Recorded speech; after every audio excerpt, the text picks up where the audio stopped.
Hey, what's up, everybody? Brotrio here, and today we are talking about those people in games that you just love to hate. We're talking about the top 10 best villains, and this was a very hard list to make because I don't know if we're just like kind of evil or what, but we all love villains a lot. So it was really hard to pick the best of the best and then narrow that list down to just 10. So a lot of great villains didn't make the list. Like, I mean, he's really evil, but like Dr. Robotnik didn't quite make it because he just forces animals into robots and to attack another animal, and it's evil, but it's not like top 10 evil. So that's an example of the ones that didn't quite make it. So if yours didn't make the list, just let us know in the comments, because odds are they were considered. But these are the top 10 best villains.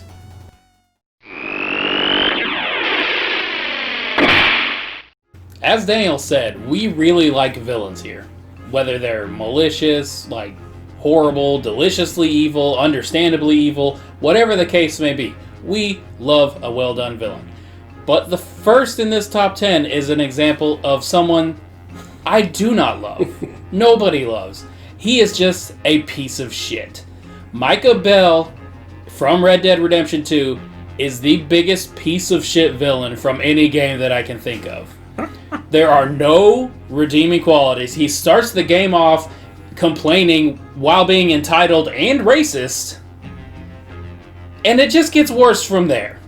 Micah Bell is a shitty human being with no redeeming qualities.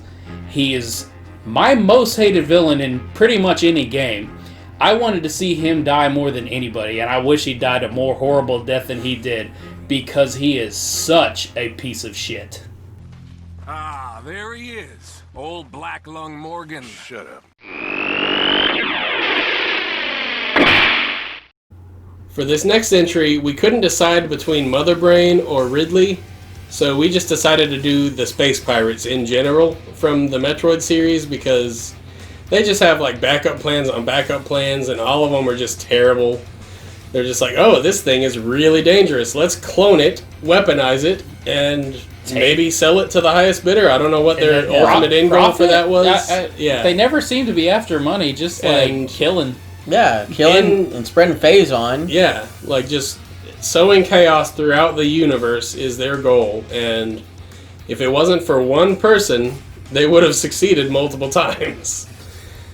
And they are scared to death of Samus. Like, you find out in the logs in the Metroid Prime series, it's amazing. Metroid Prime 2 has one of the best ones when they're talking about the Dark Hunter. Dark Samus has made it on to,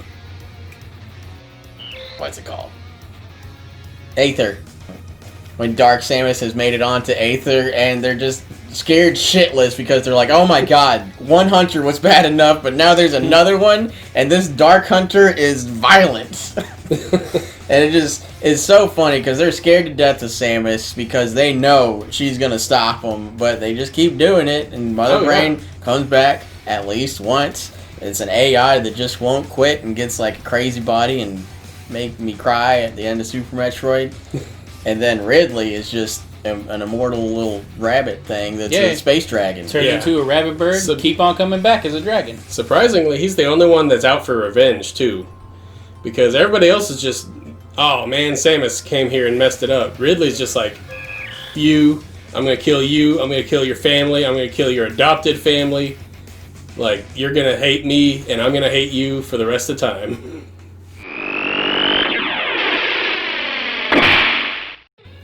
I know what you're thinking. How do we put the King of the Koopas this low in a top 10? The fact of the matter is, he's really not that evil. He's just kind of a jerk. I mean, I know that excluded some villains, but Bowser was too iconic to not put. Every time you fight him is fun. He's always got some little scheme hatching. He's always doing something. Big old King Bowser, he's always going to get Peach. No matter what. He's going to get her, and you just can't kill him. He's been incinerated, thrown in lava, thrown off cliffs, thrown into a black hole. Nothing stops him for good. He's even been turned into a skeleton. with Dry Bowser, and he still comes back like he's freaking Wolverine. Like, what is going on with Bowser? You can't stop him. He's obsessed with Princess Peach for reasons unspecified. There's nothing that can stop him permanently. I've come to the conclusion he can't die, and he will never, ever stop pursuing the Princess of the Mushroom Kingdom.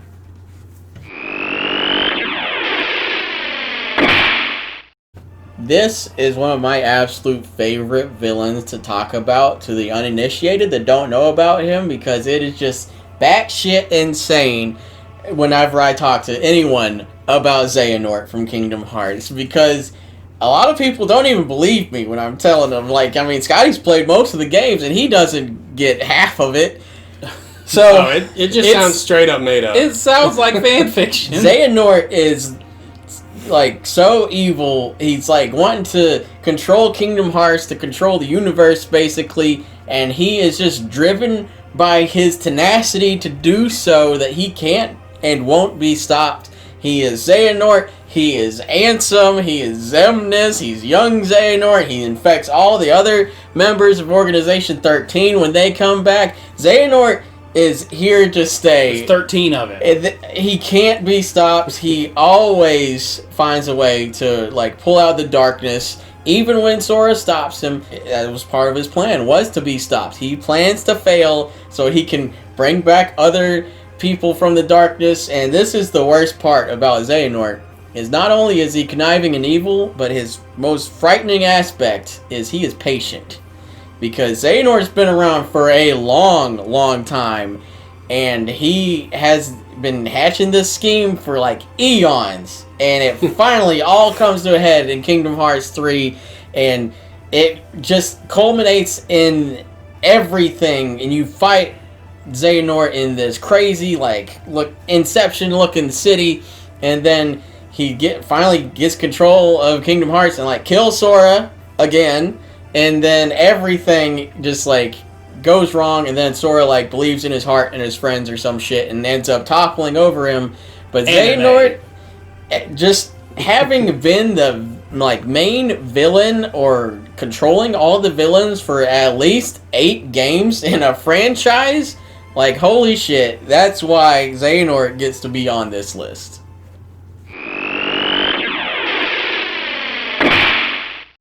The duty of a parent is to nurture, protect, and love your children. And that seems to go doubly with mothers, because a lot of times it comes naturally to them. But one of the worst mothers of all time, Queen Zeal, thought it was her duty to use or sacrifice her children to summon a god called Lavos. Now, I know what you're thinking. Lavos is the main villain of Chrono Trigger, right? Yes. He's just kind of a monster at the end of the journey, though, that you kill. He's a horrifying monster that's existed basically since the dawn of time, but he's just a monster. There's a lot of implications that he's intelligent and planned everything, but he doesn't talk, no dialogue with him, there's almost no personality to him. That's all he is the monster at the end of the game. He's just a force of destruction. Queen Zeal chooses to be this way for seemingly reasons that won't benefit her. Like, I know she wants to harness Lavos' power, but she has to know that she can't. Because it's incomprehensible, his power. And she's not even, like, tricked by a religion, because it's her religion. She started this. And as I said, nothing matters to her except Lavos. Her children, her people, the world, herself. Nothing matters. She turned into, a crazy monster from Lavos' power. She basically... tried to kill Shala for Lavos. Shala ended up in a weird time loop or whatever. Yeah, something weird, but... Shala had weird powers, and her mother was exploiting that to the point that it was detrimental to both of her children. Queen Zeal is the personification of an evil parent. She's manipulative, she's cruel, and will stop at nothing to achieve her goals.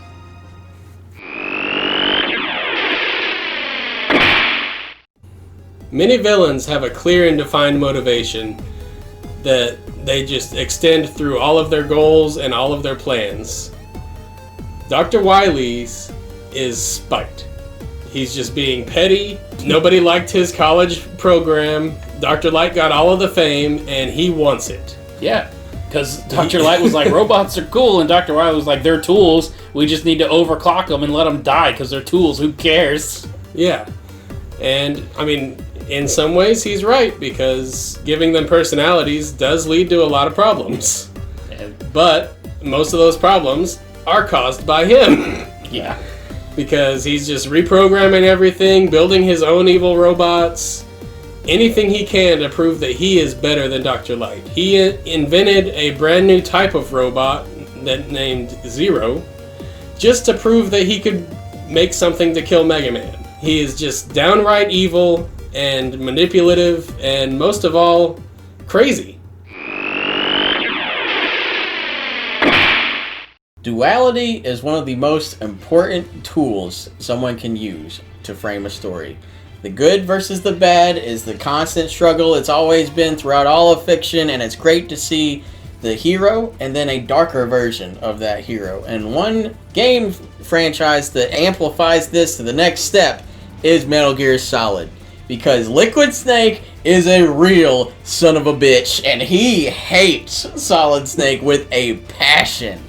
They've never even met by Metal Gear Solid 1. Yeah. And he's just like, oh, you're my twin, huh? I'm better than you. Okay. And so Liquid's whole thing is basically he wants to build a Metal Gear with a nuclear railgun to basically wipe out everything on the planet and send everything back to like Wild West technology except him. He wants to be on Outer Haven policing the world. Oh, yeah. And basically ruling it. And what's a villain without a flair for drama? And we've got that in spades with Liquid. After you take down Metal Gear Rex, what does he do? He takes both your shirts off, carries you to the top of Metal Gear Rex, straps Meryl to a bomb, and insists you fist fight him to the death without shirts on. Liquid, oh, he's dramatic as hell, and it gets even better once he dies, and then his arm gets grafted onto Ocelot and infects him. It's really just like brain manipulation or whatever, but he possesses him. Liquid Ocelot then is oh, he's so it's one of the craziest things in video dramatic. games. Yeah, if Metal Gear didn't have wasn't grounded to like this planet, it would be more batshit insane than Kingdom Hearts. Kingdom Hearts just has cosmic stuff going for it, which makes it worse.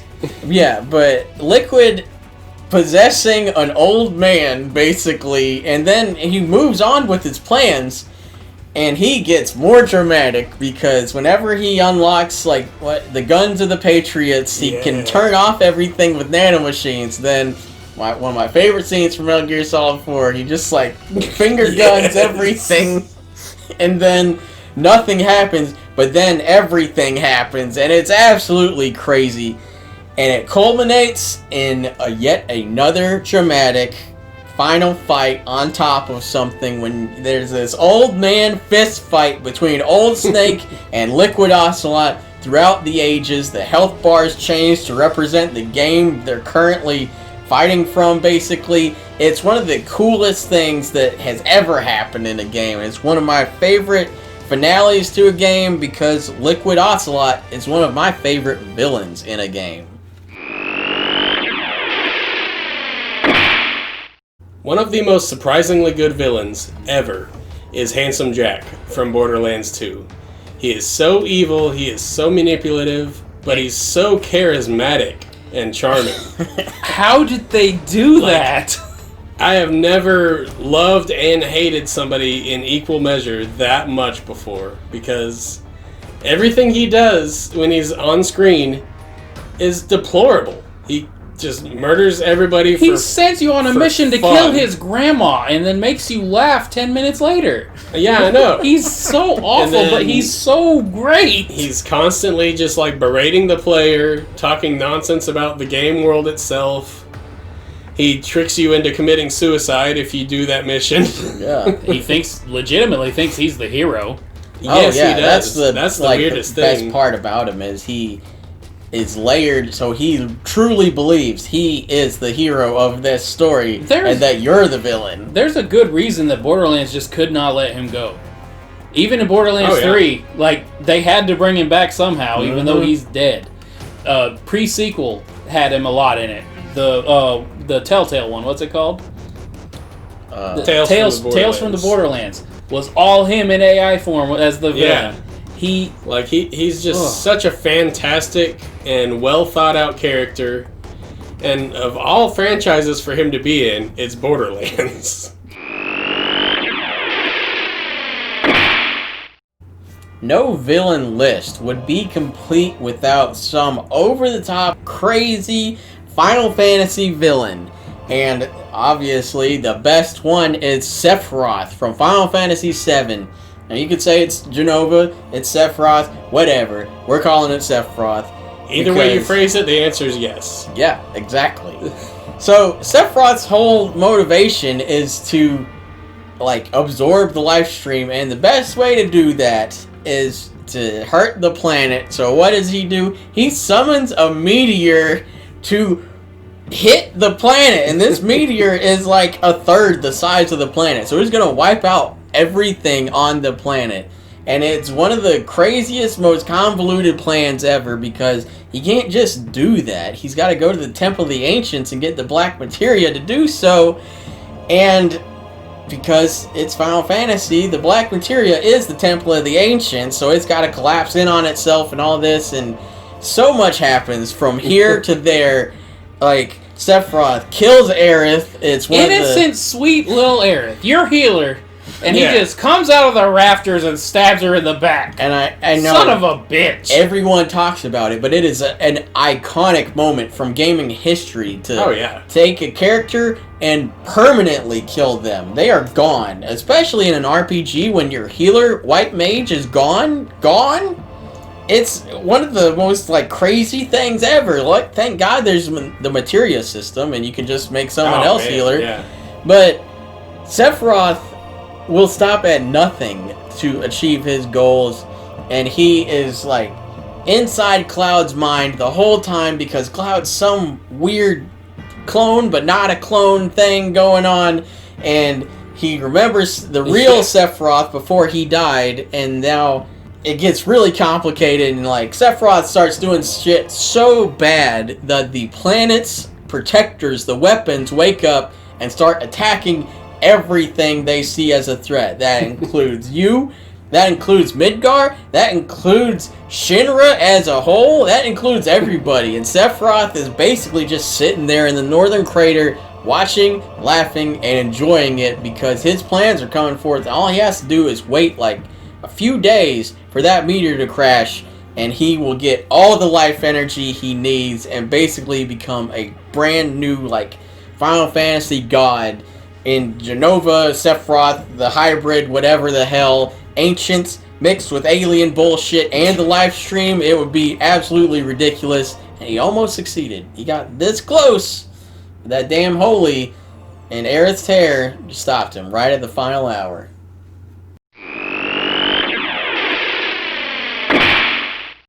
We've talked about tenacity with some of these other villains. Xehanort, Bowser, Sephiroth, all tenacious in their own way. But none of them are quite as tenacious as Ganondorf. He is the reincarnation of a demon god that, like they say in Breath of the Wild, just a primal evil that has endured throughout the ages. And once Demise was destroyed and reincarnated as Ganondorf, he just stopped dying permanently. Because Ganondorf always just comes back. It doesn't matter what you do to him. He will be back. No matter what. He is so powerful that a projection of himself destroyed Hyrule with Calamity Ganon. Because if Breath of the Wild 2's trailer's anything to go by, that was not him. That just leaked out of him and became its own thing. Yeah. There's so much dark energy flowing through him. He's so smart. He's very patient. He's got everything going for him except some god magic can stop him. Link has to basically cheat every time to win. That's how good Ganondorf is. And they've made him somewhat relatable over the years too, with Wind Waker especially. Oh man, he was so good at Wind Waker. He was so well characterized in Wind Waker, because it started out as just there's a bad pig, go kill it. Then it was this pig's a man now in Ocarina of Time. But then Wind Waker was man, y'all had all that grass and I had sand. that's messed up. So I'm gonna kill everything. He's also arguably the most evil in Wind Waker because he has this thought out plan where he's kidnapping anyone with like pointy ears, and he's just like, that girl, kill her. That boy, kill him. Yeah, and like he is trying his damnedest to break the cycle in that game. Wind Waker also had a moment that you never see, and that's Ganondorf just losing it. Like when the King of Red Lions makes that wish, and he just can't do anything but laugh and kill the kids that were involved. Because most of the time, Ganon is cool, calm, collected, the true king of evil. But Wind Waker, he just lost it, and he was ready to kill everyone in that room. And those are just some of the reasons Ganondorf is our favorite video game villain of all time. Because you can't stop him, not permanently at least. You can temporarily stop him. He's made for some phenomenal boss fights over the years. He's evil incarnate, but also not just like, I am evil, like Force of Destruction kind of thing. He's the Demon King. He's got so many cool titles, so many great fights and games. Overall, one of the more well fleshed out villains I think in video game history. He may never fully succeed, but he will try time and time again for the rest of our days to destroy Hyrule and take it as his own. So that's our top 10 villains list. We had a lot of fun making this list, so please let us know in the comments if you liked it. If there wasn't a villain on this list that you really like, let us know that in the comments too, because odds are we thought about it, and we'll love to have a little conversation with you in the comments about it. And don't forget to like and subscribe. Stay tuned for Brotrio for more content in the future.